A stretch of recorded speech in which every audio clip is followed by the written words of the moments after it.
The San Antonio River is over 10,000 years old, approximately, and it's somewhere over 250 miles long.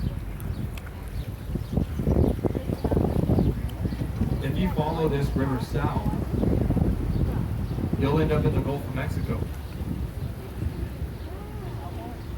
About over 250 miles. But if you go all the way to the Gulf Coast, you'll end up about 30 miles north of Corpus Christi. Right up north of the Port Aransas Bay is the San Antonio Bay. That's where this river leads.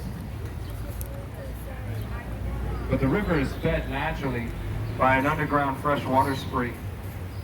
So water is filtered into this river constantly all year. From that spring, it's usually fresh and clear, but because of all the rain we've had over the past month, the water is very